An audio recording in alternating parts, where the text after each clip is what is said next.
by the light switch, who watches over you. Make a little birdhouse in your soul, not to put too fine a point on it. Say I'm the only bee in your... It was a Thursday night about 10 years ago. I'd gone with a friend to a charity bachelor auction. Billed as a single gal's dream, hot guys and tax deductions, it was among the first of its kind in Dallas. The concept of ladies bidding on fancy dates with eligible men had piqued my journalistic curiosity, so I got dressed up and went out in the name of research. I wasn't planning on buying a man. I was content to mingle with the crowd, enjoy the free food and drinks, and stand in judgment of the 42 dudes who'd agreed to be gigolos for a good cause. Now, don't get me wrong. These weren't bad guys. They just weren't my type. Some were dads, and at the time, I didn't date dads. Some had been on reality TV, and to this day, I don't date men who chase fame. One guy stood on stage, ripped open his shirt, and pounded his pecs with both fists. I have never dated men who play Tarzan in public. I was certain there was no one special enough for me until I spotted the guy, bachelor number 35. Tree tall, he stood a head above everyone else in the bar. A dark curl fell over his forehead, and he met my gaze with a sly smile. "That one," I said, nudging my friend and pushing tiny hors d'oeuvres into my mouth. "He's hot." I noticed that this fine fellow was talking to another friend of mine, so I walked over. She introduced me to the guy and urged me to bid on him. I shook my head and reminded her that I had a boyfriend. Patrick and I had been dating nearly 3 years. We met online, and at our first dinner, I'd been impressed by his style and his scientific mind. We'd fallen for each other hard and fast, planned our first trip on our second date, and envisioned ourselves together at 80 years old. He was, like me, an atheist and a Democrat. The opposite of nearly all of my previous boyfriends. And at 6'6" to my 5'4", he curled over me like a quote mark to kiss the top of my head.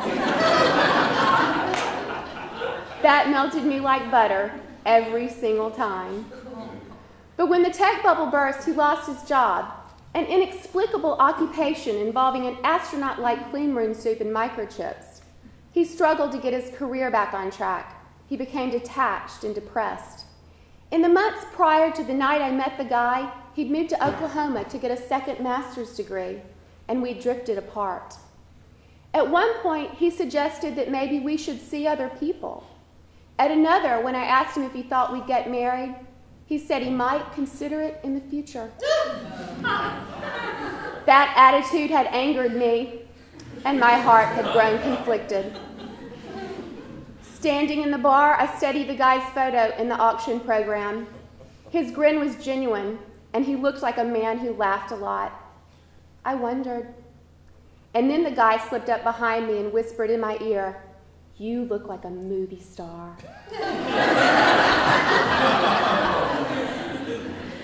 The chemistry between us was like lightning, and I fell into a bit of a trance. When the restaurant started to clear, I settled up with the charity, $550 for a date with the guy. Not wanting the evening to end so soon after our meeting, I nervously asked him for a ride home. In front of my building, we sat and shared small details about ourselves, where we grew up, where we worked. Then we kissed.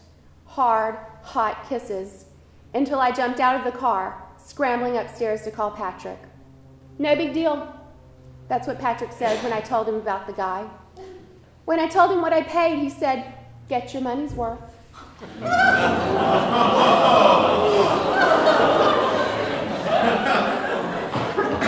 But I didn't want permission to go out with the guy. I wanted my boyfriend to want me, to demand that I not see the guy again. I wanted a valiant demonstration of the love we shared, but he didn't give it. A week later, the guy emailed me, "Meet me at the 9:15. Before I answered, I reasoned with myself, he's a nice guy. What harm could it do to have a few drinks? Yes, I have a boyfriend, but the guy and I can be friends, right? It's not like we're going to end up naked in my apartment. But after a few beers and more of those hard, hot kisses, we did. When I told the guy about Patrick, he suggested we call it quits, but I resisted, insisting that fate had put us on a course we were obligated to see to the end.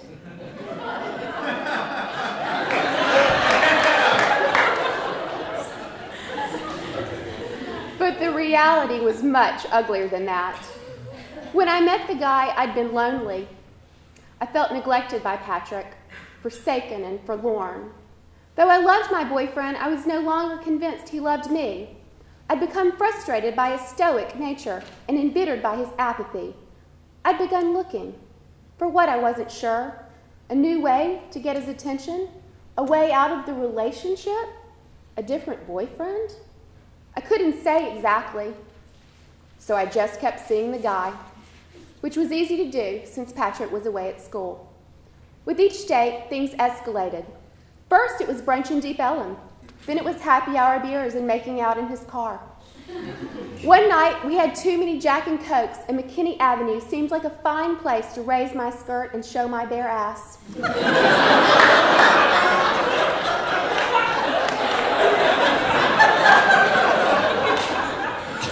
At that point, the guy and I tried to cool it, but a month or so later, we met an out-of-town friend of his for dinner and drinks. When it got too late for much else, the three of us went to her hotel. She and I stripped down, got into the open-air hot tub, and shared some steamy kisses. This eventually led to an awkward threesome back in her room, a naked conga line on a king-size bed. And morning came too soon. Obviously, things were off the rails. My emotions were all over the place. I felt horrible for lying to Patrick, and I was battling the twin beasts of shame and guilt.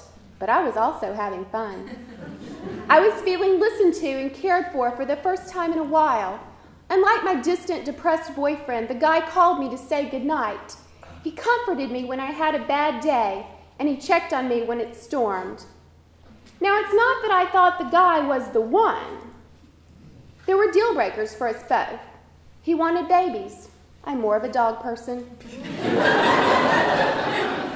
But the guy had me thinking about my life, especially about the difficulties between me and Patrick and the sad little rut we'd been unable to shake.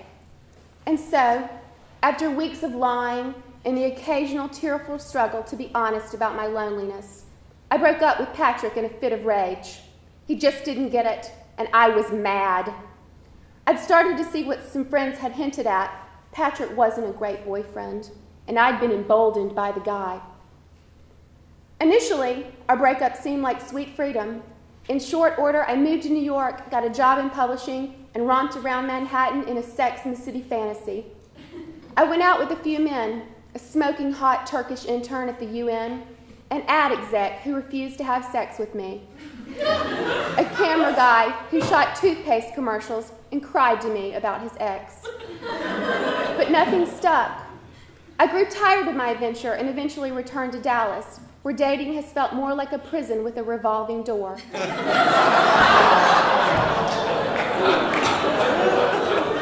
In the last 18 months, I've been out with 30 different men, some many times, some just once.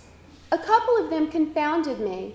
2 of them introduced me to their parents. 2 of them introduced me to their kids.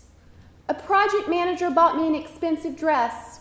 A software salesman likened me to a Brussels sprout. Each has been a tiny window through which I have seen something new about myself. Each has taught me something valuable about what I want.